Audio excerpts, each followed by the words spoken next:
Hello दोस्तों, welcome back to another video. ये बात है 7 दिसंबर 1941 की।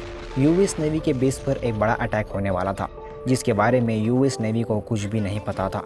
शिप में मौजूद एक अफ्रीकन अमेरिकन शेफ डोरियस मिलर थे। सुबह होते ही नेवी ऑफिसर्स को ब्रेकफास्ट दे रहे थे और उसके बाद वो उनके लॉन्ड्री सेक्शन के काम के लिए बाहर चले गए। सुबह ठीक 7:57 को सब लोगों को एक सायरन सुनाई दिया और सब लोग बाहर आते हैं और ऊपर देखते हैं तो उन्हें क्या दिखता है कि पूरे आसमान में जापान के बॉम्ब और एयरक्राफ्ट्स भरे पड़े हैं और ये जापान के एयरक्राफ्ट अमेरिका के बैटलशिप्स को बर्बाद कर रहे हैं। ये अटैक यूएस नेवी के पील हार्बर प्लेस पर किया गया था, लेकिन जापान ने अमेरिका के ऊपर अटैक क्यों किया था और इस सब के बाद अमेरिका खामोश बैठने वाला तो नहीं था, लेकिन अमेरिका ने जापान के ऊपर एटॉमिक बॉम्ब क्यों छोड़ा था, जानते हैं इस वीडियो में। तो चलिए शुरू करते हैं आज का वीडियो। दोस्तों, इस कहानी की शुरुआत होती है 1941 से। अमेरिका जापान को बचाने के लिए अपना सब कुछ दांव पर लगा रहा था, लेकिन जापान ने अमेरिका के पील हार्बर प्लेस पर अटैक कर दिया। हुआ कुछ ये था कि वर्ल्ड वॉर 2 को स्टार्ट हुए 3 साल हो चुके थे। एक साइड में जर्मनी, इटली थे और दूसरे साइड में ब्रिटेन, नीदरलैंड्स और फ्रांस थी। इस वर्ल्ड वॉर 2 में अमेरिका नहीं था। अमेरिका पूरी तरीके से बाहर था, क्योंकि वर्ल्ड वॉर 1 में जो नुकसान हुआ था, अमेरिका खुद को यूरोप और एशिया में वॉर से बिल्कुल अलग रखना चाहता था। लेकिन एक ऐसी कंट्री थी जो अमेरिका को काफ़ी परेशान कर रही थी, और वो कंट्री थी जापान। जापान के पास नेशनल रिसोर्सेज कम होने की वजह से जापान अपने आसपास का कब्जा करना शुरू कर दिया, ताकि वो अपने नेचुरल रिसोर्सेज की डिमांड पूरी कर सके। कोरिया, ताइवान और चाइना। जापान चाइना के बड़े इलाकों में जापान कब्जा कर चुका था। पैसिफिक ओशन में जापान के करीब फिलीपींस, मलेशिया और इंडोनेशिया, इन तीनों जगहों पर जापान की नज़र थी। लेकिन प्रॉब्लम ये थी कि मलेशिया ब्रिटिश कॉलोनी थी, इंडोनेशिया नीदरलैंड की थी और फिलीपींस अमेरिका की कॉलोनी थी। जापान को इन दूसरी कंट्रीज पर ऐसा कब्जा करना बिल्कुल ठीक नहीं लग रहा था, लेकिन जापान के पीछे असल में हिटलर का हाथ था और हिटलर ब्रिटेन और अमेरिका का दुश्मन था।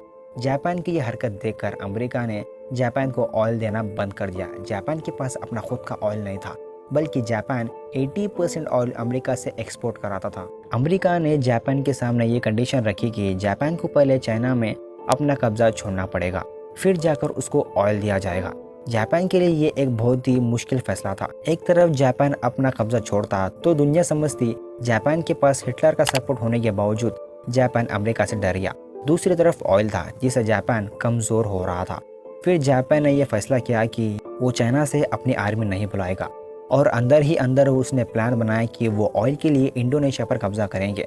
लेकिन ये काम इतना आसान नहीं था। जैसे कि मैंने पहले ही वीडियो में बताया था कि इंडोनेशिया पहले नीदरलैंड्स की इकोनॉमी थी, और वहाँ तक पहुँचने के लिए ये ज़रूरी था कि फिलीपींस पे कब्जा किया जाए, जो कि अमेरिका की इकोनॉमी थी। जापान को यह अच्छे से मालूम था कि अगर उसने फिलीपींस पे हमला किया तो फिलीपींस में मौजूद पर्ल हार्बर उन्हें वहीं मार देंगे। और दूसरी तरफ जापान के पास ऑयल बहुत तेज़ी से ख़त्म हो रहा था और जापान के पास हमला करने के अलावा और कोई ऑप्शन नहीं था। फिलीपींस पर नहीं, बल्कि पर्ल हार्बर पर। जापानीज के लीडर ने फैसला किया कि वो अमेरिका के पर्ल हार्बर पर सरप्राइज अटैक करके पूरे बेस को ही उड़ा देंगे, ताकि जापान फिलीपींस पे आसानी से कब्जा कर सके। जापान अब चुपके से पर्ल हार्बर पर अटैक करने में लग चुका था। उसने अपनी टीम बनाना शुरू कर दिया, जिसमें 2 बैटलशिप्स, 39 सबमरीन्स, 30 डिस्ट्रॉयर्स और 414 बॉम्बर एयरक्राफ्ट्स थे। इन एयरक्राफ्ट्स को 6 एयरक्राफ्ट कैरियर के पील हार्बर पर भेजा गया। दूसरी तरफ अमेरिका एयरफोर्स के बारे में अंदाज़ा लगाए तो पर्ल हार्बर में 8 बैटलशिप्स, 59 एयरक्राफ्ट शिप्स, 390 एयरक्राफ्ट्स, 4 सबमरीन्स थी। देखा गया तो अमेरिका के पास जापान का हमला नाकाम करने के लिए काफ़ी ज़्यादा आर्मी थी, लेकिन इसके लिए इन्हें इस हमले के बारे में इन्फॉर्मेशन होना चाहिए थी। लेकिन जापान ये अटैक हर तरीके से सीक्रेट रखना चाहता था। इसीलिए जापान के कमांडर ने यह फैसला किया कि वो अटैक से पहले वायरलेस कम्युनिकेशन यूज़। जापान से निकलने वाली फोर्स 8000 किलोमीटर सफ़र तय करके अब पर्ल हार्बर से सिर्फ 317 किलोमीटर दूर थे, और यही वो जगह थी जहां पर आर्मी अटैक करने के लिए भेजा गए। वर्ल्ड वॉर 2 का सबसे बड़ा हमला होने वाला था, जिसमें अमेरिका अभी तक शामिल नहीं था।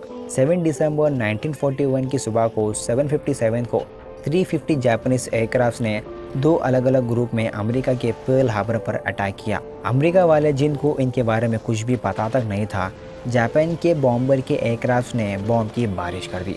45 मिनट्स तक पर्ल हार्बर पर अटैक करते रहे और फिर वापस चले गए। पहले तो लगा कि हमला ख़त्म हो चुका था, लेकिन 10 मिनट के बाद जापान का दूसरा ग्रुप आया और बचे कुछ शिप्स को भी तबाह कर दिया। लगभग 1 घंटा और 15 मिनट तक ये अटैक चलते रहा। इस अटैक में 20 वेसल्स, 8 बैटलशिप्स, 300 प्लेन थी और इस अटैक में अमेरिका के एक शिप भी थे जिसका नाम डोरियस मिलर था, जिसका जिक्र हमने वीडियो की स्टार्टिंग में भी किया था। लॉन्ड्री सेक्शन के दौरान डोरियस को एक सायरन सुनाई दिया। ये सायरन सुनकर डोरियस बाहर आता। उनकी शिप में एक जापानीज मिसाइल गिर चुकी थी, जिसकी वजह से कई सारे ऑफिसर्स और कैप्टन जख्मी हो चुके थे। डोरियस अकेला एक आदमी ऐसा था जो जख्मी लोगों को सेफ जगह पर शिफ्ट कर रहा था और फिर एंटी एयरक्राफ्ट मशीन गन के पास जाकर जापानीज के एयरक्राफ्ट को जख्मी किया। उसने बगैर ट्रेनिंग के 6 एयरक्राफ्ट को मार गिराया, जबकि इस अटैक में जापान ने 29 एयरक्राफ्ट खोए थे। डोरियस मिलर पहले एक अफ्रीकन अमेरिकन थे जिसको ये नेवी क्रॉस अवार्ड दिया गया। 1 घंटा 15 मिनट अटैक होने के बाद जापानीज एयरक्राफ्ट वापस चले गए, लेकिन वो अब अमेरिका को वर्ल्ड वॉर 2 में घसीट चुके थे। अमेरिका ने पर्ल हार्बर के अटैक के दूसरे दिन जापान से बदला लेने का फैसला किया और उनके खिलाफ खुले जंग का ऐलान कर दिया। आफ्टर 3 मंथ्स अमेरिका अपने बेस को वापस से रिस्टोर करने में लग गया और 4 महीने के बाद अमेरिका ने जापान पर वैसे ही अटैक किया जैसे जापान ने अमेरिका के बेस पर किया था। हाँ, अमेरिका ने अप्रैल 1942 के टोक्यो में बॉम्बों की बारिश कर दी। ये अमेरिका का वर्ल्ड वॉर 2 का दूसरा हमला था, लेकिन इसके बाद अमेरिका रुका नहीं। अगले 4 सालों तक अमेरिका और जापान का वॉर चलता रहा। जापान इस वॉर में वीक हो चुका था, लेकिन वो अमेरिका के सामने हार नहीं मान रहा था, अमेरिका के सामने सरेंडर नहीं कर रहा था और आखिर अगस्त 1945 में अमेरिका ने अपना आखिर बॉम्ब इस्तेमाल कर ही डाला। 6 अगस्त 1945 की सुबह के 8 बजे जापान हिरोशिमा के शहर में एक सुबह प्लेन देखा गया था। इस प्लेन में 4400 किलो का लिटिल बॉय नाम का एक बॉम्ब हिरोशिमा के ऊपर गिराया गया। ठीक 43 सेकंड्स के बाद एक जोरदार धमाका हुआ और सब कुछ वाइट हो गया। उसके बाद फायरबॉल जमीन से आसमान की तरफ गया, जिसने जमीन का टेम्परेचर 5000 सेल्सियस तक पहुंचा दिया। इस बॉम्ब को कोई और नहीं ओपेनहाइमर ने बनाया था, वही ओपेनहाइमर ने जिसकी हाल ही में मूवी आई थी। इस मूवी के अंदर ये बॉम्ब कैसे बनाया गया है, इस बॉम्ब को क्यों बनाया गया था, किस वजह से बनाया गया था, पूरा डिटेल है। अगर आपको इसके बारे में वीडियो चाहिए तो आई बटन में लिंक दूंगा, जाकर देख सकते हैं या फिर चैनल पर क्लिक करके जाकर देख सकते हैं। यह हिस्ट्री का पहला न्यूक्लियर अटैक था जिसने सिर्फ कुछ ही सेकंड्स में 80% बिल्डिंग्स को मिट्टी में मिला दिया था। जापान वाले और कुछ सोचते समझते अमेरिका ने एक और बॉम्ब नागासाकी पर छोड़ दिया। इस बॉम्ब का वेट 4670 किलो का था। इस बॉम्ब ने भी हिरोशिमा की तरह ही तबाही मचाई। ये बॉम्ब दुनिया में पहली बार और आखिरी बार इस्तेमाल किया गया। एक रिसर्च में पता चला कि हिरोशिमा और नागासाकी के हमले में लगभग 2,60,000 लोगों की मौत हो चुकी थी। इस अटैक के 1 हफ्ते के बाद जापान ने अमेरिका के सामने सरेंडर कर दिया और अमेरिका ने वर्ल्ड वॉर 2 को भी खत्म कर दिया। अगर वीडियो अच्छा लगा तो वीडियो को लाइक कीजिए और चैनल को सब्सक्राइब कीजिए। नीचे डिस्क्रिप्शन में इंस्टा और शॉर्ट्स चैनल का लिंक है, जाकर फॉलो या सब्सक्राइब कर सकते हैं। मिलते हैं किसी नई वीडियो में किसी नए टॉपिक के साथ, तब तक बाय बाय।